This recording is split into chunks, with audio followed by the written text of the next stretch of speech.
so excited you're joining me in this new business paradigm movement where we create and build from deep connection with ourselves, integrity and body-led entrepreneurship journey, where we focus on capacity-based business growth so we could receive, handle, and embody more of our potential without compromising ourselves. And doing that through the business with ease and flow and naturalness, and where we lead our movement with insanely impactful, anchored, soft power. And let's not forget the fun. So let's dive in. So today I want to share quite a personal story. It's a very impactful story, very heart-touching story, but it's all related to capacity-based growth and expansion and receiving capacity.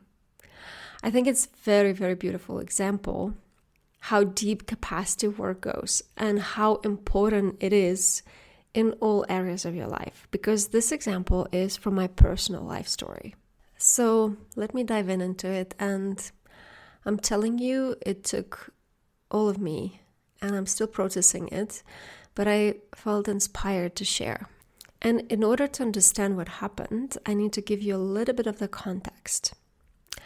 The story is related to my relationship with animals and my dream to have a lot of animals around. When I was a kid, I was this magnet for animals in neighborhood.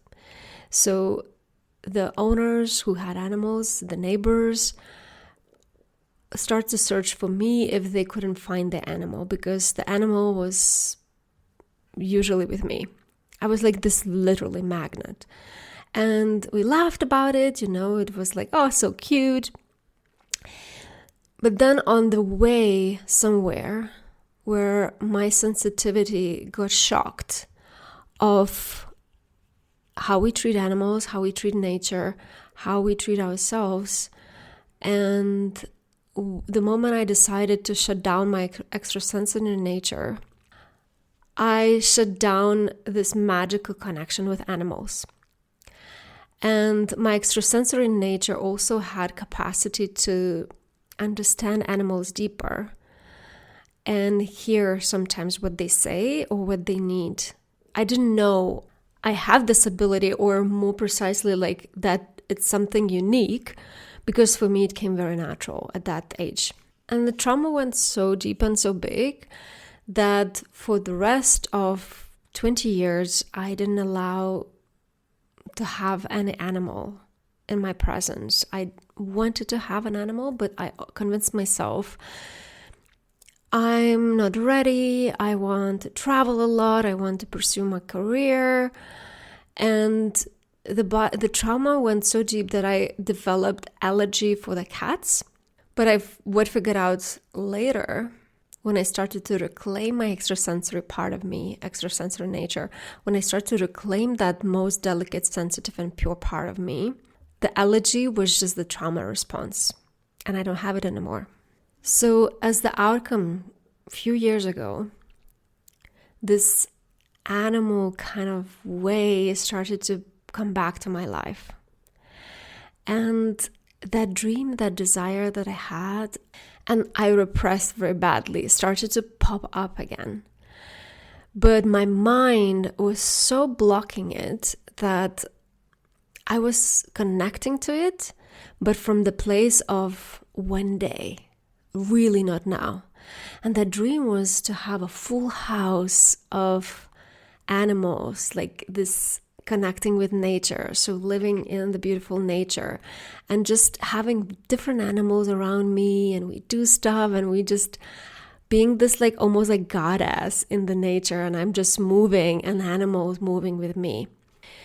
And what happened, universe heard me, the nature heard me, and they say, okay, you want it? Here it is. Your dream is here. And a few years ago, my cat started to literally come at my door. And almost 3 years now, Basil came, my black cat came at my door, and I rescued Basil. Then a year later, Milo came, like literally at my door. And then I rescued the tiny turtle, Robert. And my house is already full. And it's like every year nature gives me a gift, because I feel every animal who chooses to come to you comes with a gift. Like as every human comes into your life and your relationships comes with a certain kind of gift that enriches your life. And you have no clue how happy it made me already to have these animals, and how different I am relating, how different cats they are, the way we relate, and everyone is really inspired by my way of like relationship with my cats and my turtle. And again, in my mind, I was like, I'm so complete. I'm so happy now. It's perfect. It's convenient. I made the structure and the flow and the rhythm, the way that we all can coexist in a perfect flow during the day. But my heart was shooting the desires. And you know that dreaming part where you just don't do even consciously, you do it as a response in a way. So I was just watching cat videos, because that's all I do on social media. I'm just watching animal videos if I go there. And I was watching orange cats, and I thought like, oh my gosh, those cats are crazy. You know, ginger cats, they are known for being naughty, but also very loving and social. And at that moment, I didn't even consciously realize. I was like, I would love to have this naughty boy in my life. I would love to see how it is to experience that, because I don't know, I just found it so juicy to have that flavor as well, and that kind of relating. And that's it. And I let it go, you know. I thought again, one day in a far, far future, but not now. I'm so not ready. I'm renting an apartment. I'm not living in a house where I'm envisioning and da da da. And still my heart was keep dreaming. I was going to bed with my cats, and they have this like amazing way of respecting my like space, my privacy. So one sleeps a little bit like next to where my aura ends, on the left and on the right, both of them. So they're kind of with me, but they give me space. So we all stay connected in our individuality. We all have our own spots where we like to sleep and lay and be, but we're in togetherness. We are, you know, present with each other. So it's such a beautiful flow. And then I was like, I so would love to have one more cat who's like extremely cuddly and like sleeps with me, like, and just lays near me in this particular way. So my heart was just sprouting those desires. And I still like didn't do it like very consciously, you know, like this dreaming where you sit down and like, I will dream about my future now. It just literally came like spontaneously out of response to life, out of response of the situation, like literally being in my bed and looking at my cats and how cozy it is. And then, totally not logically, I was telling my friends, like, I feel the third cat is coming in my presence. Like, I feel the cat already. But I still didn't allow myself to like consciously accept what's happening. I was just like vibing with that, like, oh, it's so nice. Oh, wouldn't it be nice, kind of thing.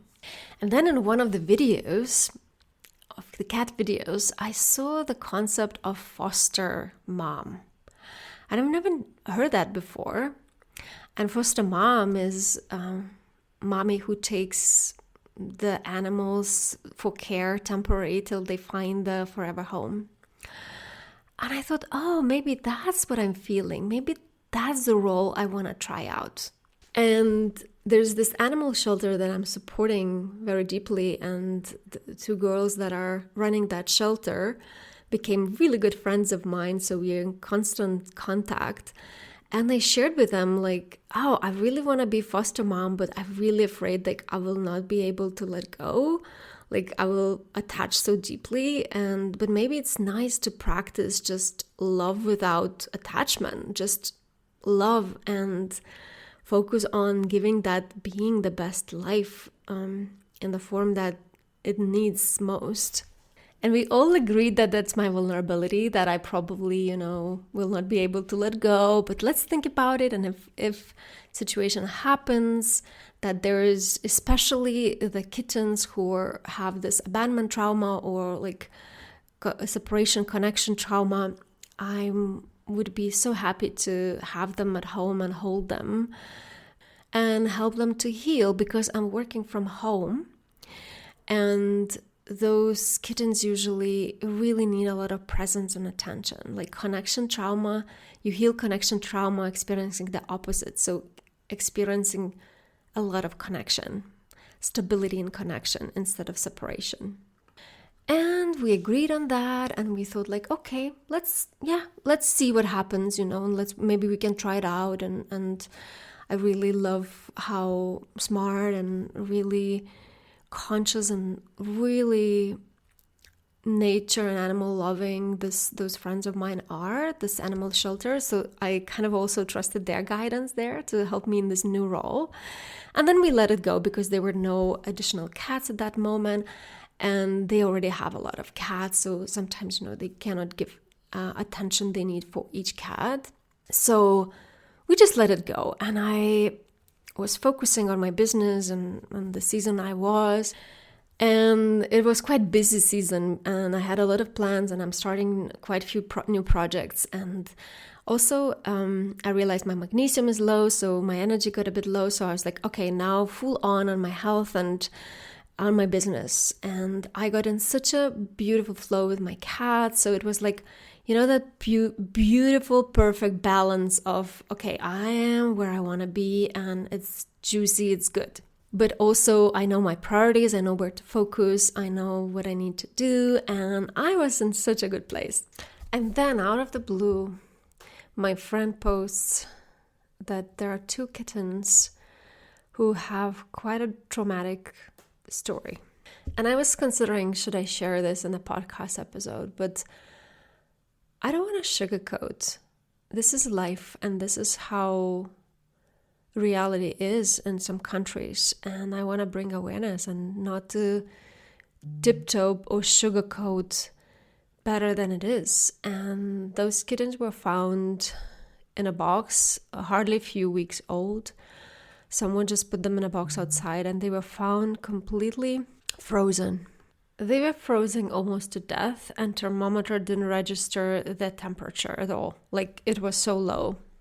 And then they were put in some other foster parents' house, but sadly they were not taken care of well. Nobody treated them from parasites, from fleas.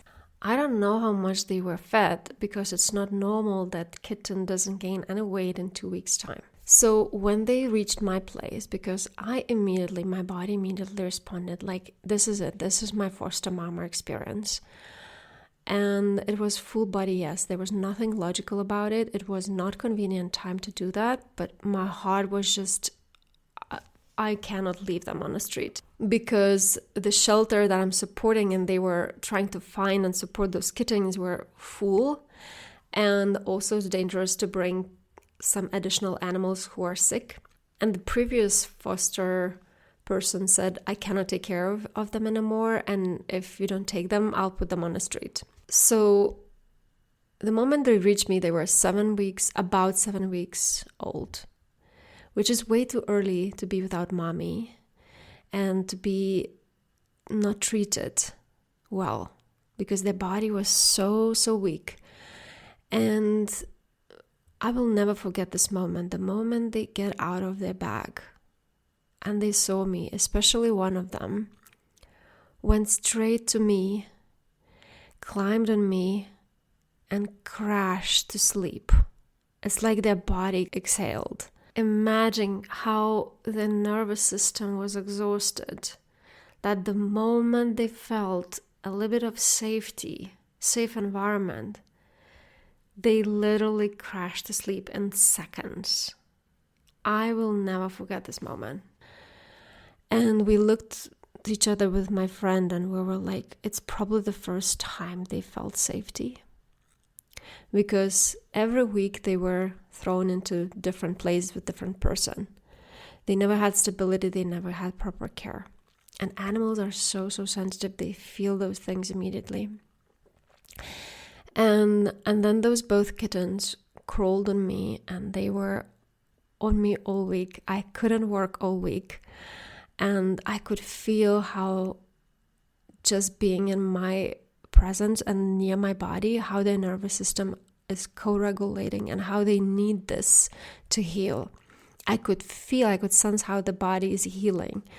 And I got all the protocol from the vet, how to treat them and how to take care of them. So I was like full on medical intensive care mode all week. But they got better. It was a boy and a girl, and they got better and they started to be more playful. And we thought, okay, maybe it's time for them to get now forever home. And we found this beautiful young couple, students, medical students, and I supported them, and I shared with them, and I visited them a few times to kind of hand it over. And I thought, like, it's such a beautiful experience of my fostering mom. And I was almost like, I succeeded in this. Like, this is so great. I gave my all, I gave my best. And by the end of the week, I was also very depleted, very tired, because I hardly slept. Because those babies like really needed intensive care. And I was like, oh, I'm so glad I can just have a proper night's sleep now.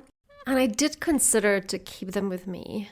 But then I thought, for cats, and it's just a lot. And I still want to travel with my cats. That's another desire I have. And that's a little bit limiting how many cats I can travel with. But also at the same time, what happened in my house, my neighbor's cat, Oliver, somehow decided that he belongs with us. Every morning when my neighbor let him out, he runs straight to us and screams at my door like there's no tomorrow, like someone is killing him. So I had no choice but let him in. And he was fighting to be here so hardly. It's like animals communicate so clearly. And I just couldn't get him out of the house. So I didn't know what to do. So I said to my neighbor, I will treat him like mine. You know, I'll give him food, I'll give him care. He's really best friends with my Milo, so they are best buddies. So I thought I'd give him playtime with us as well, and we just can co-parent. And we thought, okay, this is so beautiful. And we start to get in the rhythm that in the morning he's here, in the evening he's with his own family. But then he just wanted to be here longer and longer, and I could start to feel he also have some issues, and how he actually craves for my attention, and how he started to soften with me here in my house. And he started to just don't leave our house. So he stays here, and even when my neighbors come to pick him up at night, he refuses to go. So at a certain point, it started to be really hard for me to manage this situation, manage healing the kittens, and also my cats are being a bit stressful about all the change that is happening. So it was just a lot of going on.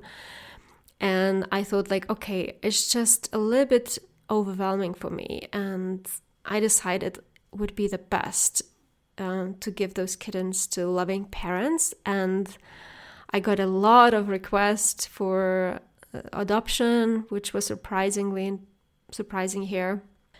But it also helped me to realize that I came back into that state of childhood, of that state of purity where all neighborhood animals starts to be drawn to me like a magnet. It's cute, but it's also, as an adult now, I'm looking also at responsibility. It's also the boundaries. It's also like, how do you take care of nature in your best way, and take care of yourself and your own capacity and your own boundaries to the best interest for everyone.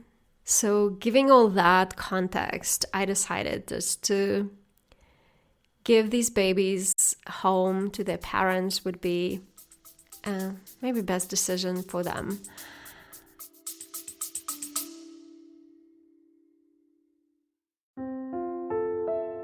I believe your sustainable, lasting business success cannot be built without proper foundations of you.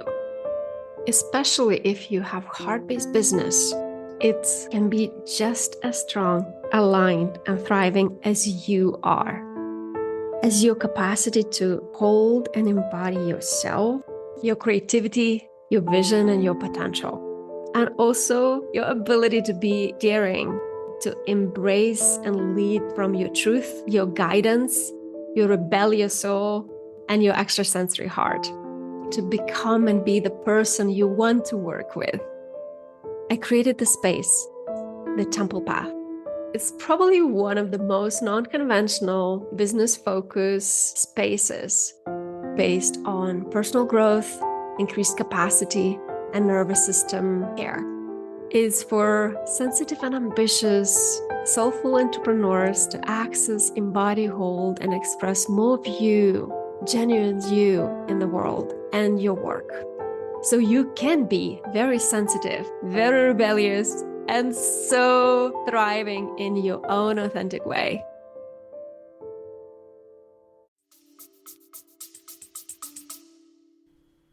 I said goodbye. I kissed them. I looked them in the eyes and I said, my gift to you is my love. So you know how the love feels. And now you can go and love. You know how the human love feels. I loved you with all my heart for this time being that we spent together. But that's my gift to you. That's my purpose to you. To give the imprint of love and care and safety. So you know how it feels. I don't need to own you. I don't need to be guardian of you. I just can love you. And that's enough. And I thought it's so beautiful because it really initiated me to love without attachment, to love without the forms, even my neighbor's cat and these kittens. It's like love is love. And these beings also have a say. These beings also choose. And I thought this is such a beautiful experience, with so many beautiful gifts and insights and enrichments that it gave me. The person that enabled me to be more loving, more like open loving without attachments, without the formats, just love. And I thought that was it. I was very happy and content with this experience. And I thought, yeah, I'm glad I did it. But then there was a twist. The twist I didn't expect that turned everything around. I will never forget. It was Friday, 3 a.m. and I wake up at 3 a.m. and I don't know why. I was so anxious. And I started to eat like this emotional eating and I was like, what's going on? Like, I don't understand. Like, I realized it's emotional eating. And I stayed with myself and I went to sleep. My phone is usually switched off at night, so I know I didn't even consider to turn it on because I didn't anticipate anything. But what happened that night at 3 a.m., one of the kittens died. And I went in complete shock. It brought me the biggest fear probably I've ever had is not being able to protect the life of innocent. And I felt such a failure. I was crying all day without a stop. And though nature has its way, and those kittens were quite weak, and this was very likely possibility, and I was told these kind of kittens who were born in these horrible circumstances and life conditions usually often die, I couldn't stop blaming myself. My inner critic went probably the loudest and strongest I've ever had. And of course it did, because this is something I deeply care about. As you know, my mission, my vision about the world, something I truly, truly care about is to help, to protect, to empower, to give the best life for those sensitive, pure, innocent beings in this world, humans, children, animals, nature, anything in that regard. So it went straight into like the biggest pain of my heart. And also because those kittens were so glued, they were soulmates. The other kitten who was a bit stronger and stayed alive was really hit by this loss. He was hiding, he was not playing, his health started also deteriorate. And because I was in such a beautiful relationship with that young couple, we talked, what should we do? Because it's kind of critical situation, and they both had exams coming up, and it felt like this kitten really needs like constant care and intense care and connection now. I also have cats at home that he could integrate and have that replacement of connection that he had to with his soul sister.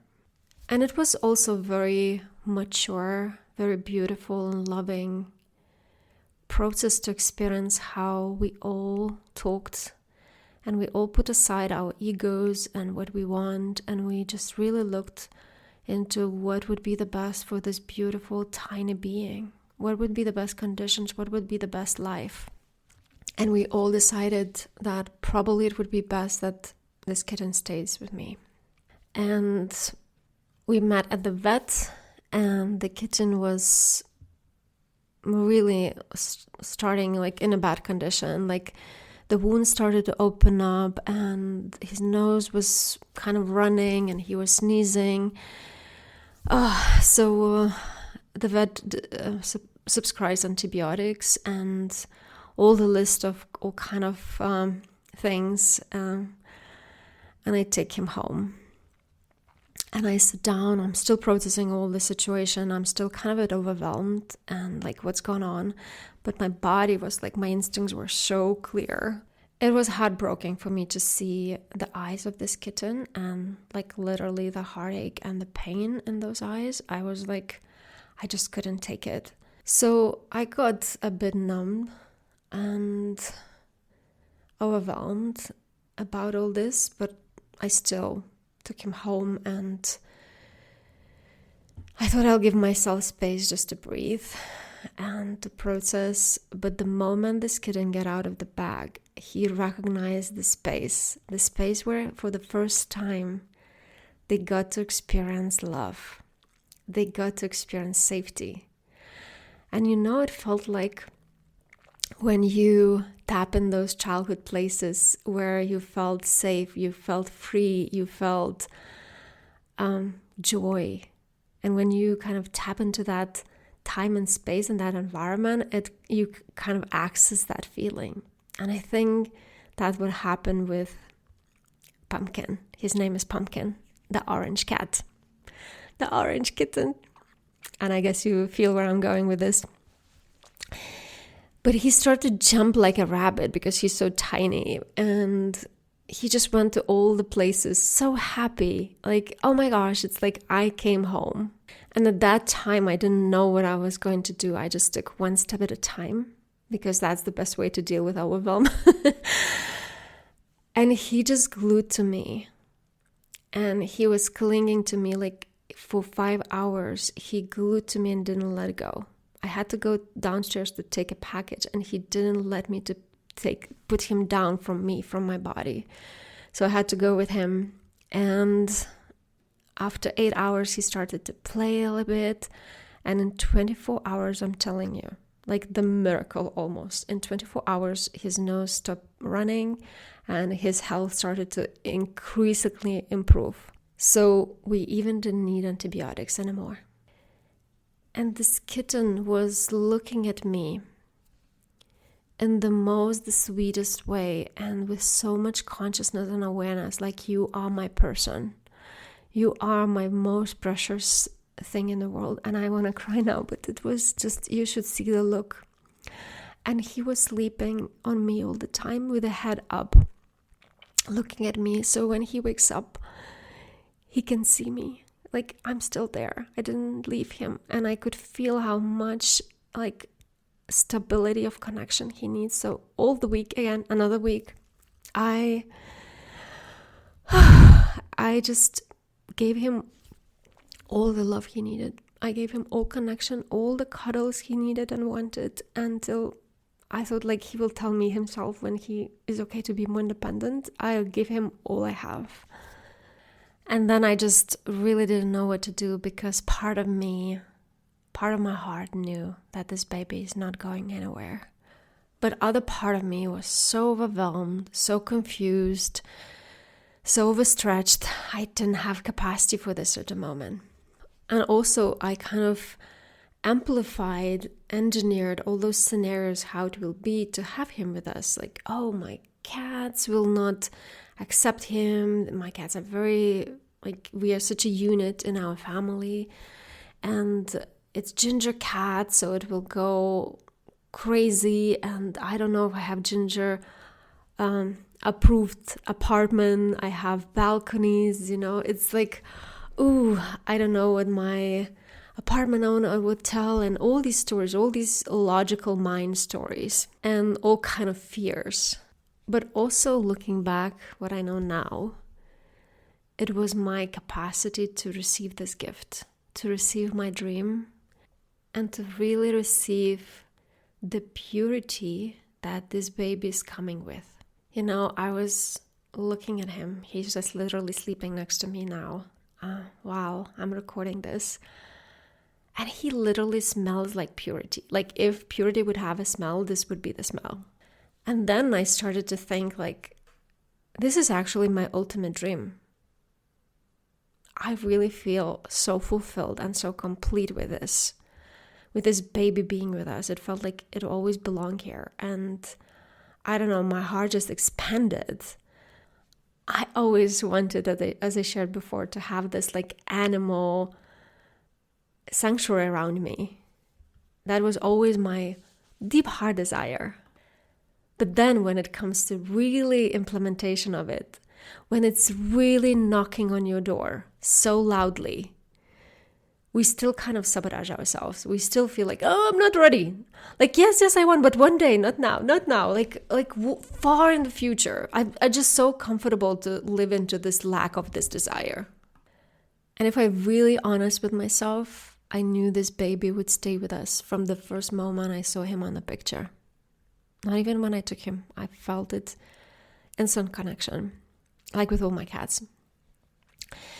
And the moment I took him the first week in my fostering mama week, I don't know, the way we were with each other, held each other, was so profound. And I felt like, okay, it will be really hard to let this baby go, but I want to be strong. I want to give them the best life, because at that moment I thought like 4 cats for me is way too much. I cannot have this at the moment. I cannot handle this at the moment. I will not be able to give attention they need. So I'm giving them the best life.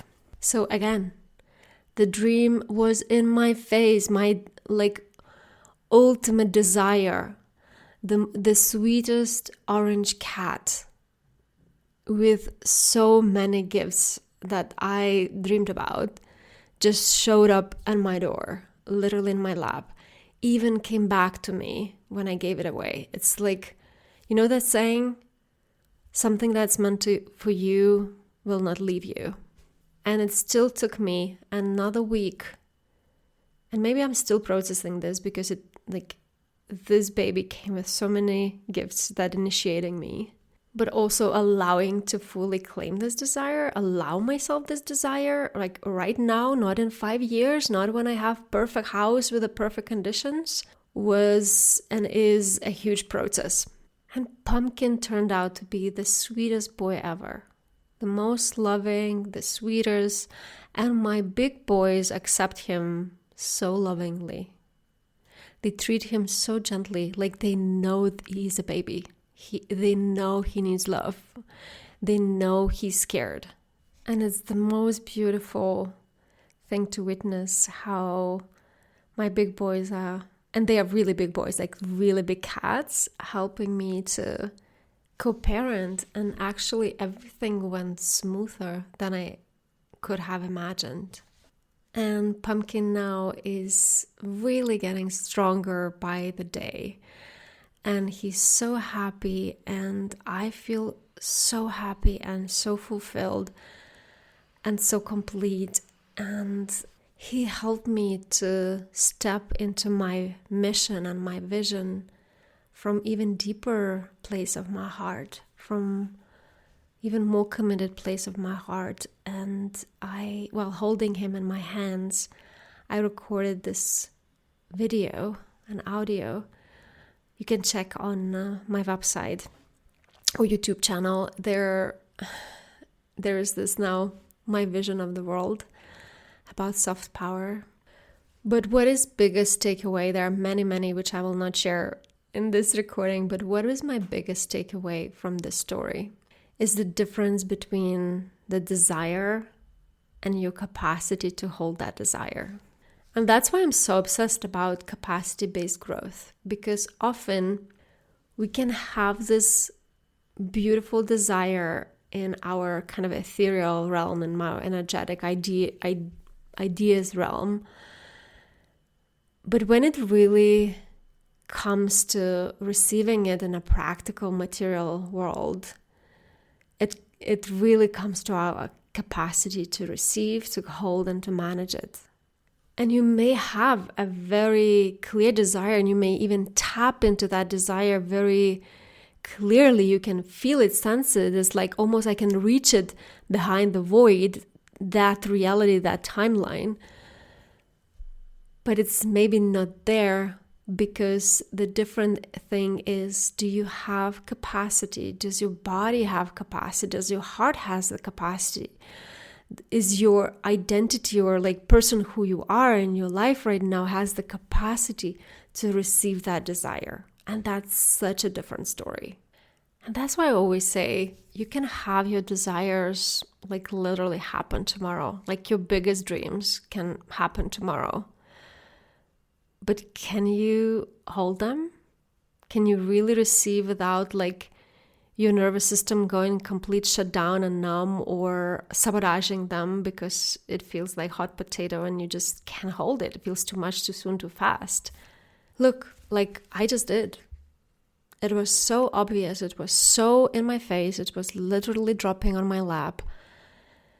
And I still managed to sabotage and give away and push this dream away. And took me weeks to really embrace that maybe this dream is not far away. Maybe it's not in years from now. It really wants to happen now. And maybe I have the capacity that I thought I don't. And maybe I don't need to be ready to receive my desires, because to be honest, I don't think we never are. When I think about all my big desires, like deep heart desires that I deeply care, when they start to knock on my door, I always felt a bit overwhelmed. I always felt a bit stretched. I never felt like 100% ready. But what I love about my work, what I love about soft power, what I love about capacity work, what I love about nervous system awareness and nervous system capacity, that I have all the tools to build that capacity, to catch up myself or parts of myself that felt overwhelmed and not ready, faster, gentler, and with more ease. And probably without creating detrimental outcomes or solutions or decisions, because I just didn't have capacity to manage or to be or to show up with this desire. For those of you who don't know, I'm from Lithuania originally. And in Lithuania, we have this beautiful saying. I will not translate it accurately, but it goes something like that. Love doesn't ask your name, if you're ready, if it's convenient, how old you are. It just says, I'm coming. And that's what I feel about our desires. Our desires are ours. If you have capacity to dream it, you have the capacity to have it. It's yours, it belongs to you, you're already accessing it.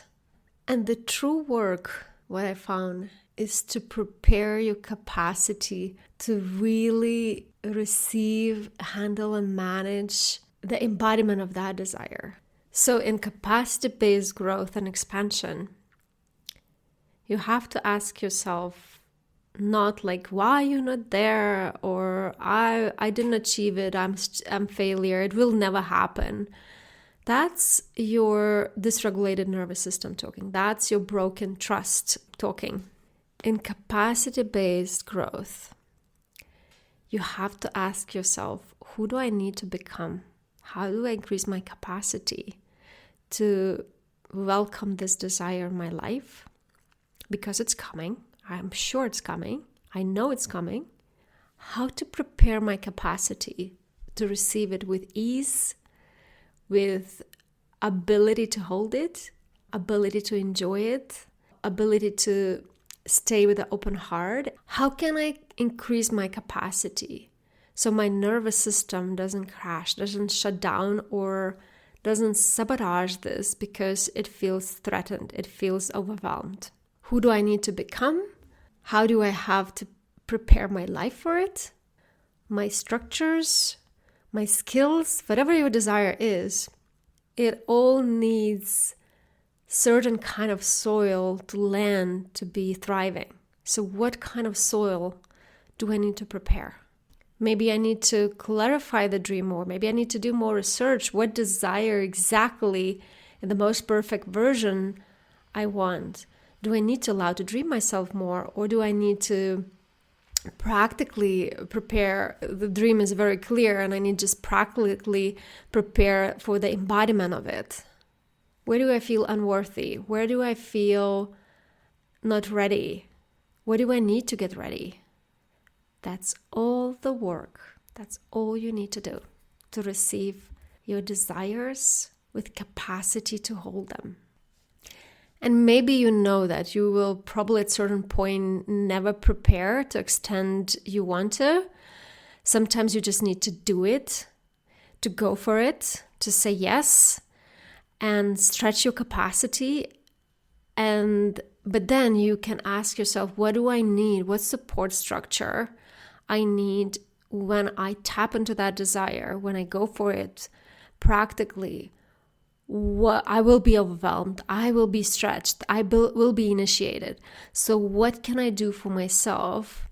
What support structures can I create so I could handle that process? I could handle that initiation. I could go deeply in emotions, and I can go deeply into all kind of purification that it brings and initiation that it brings.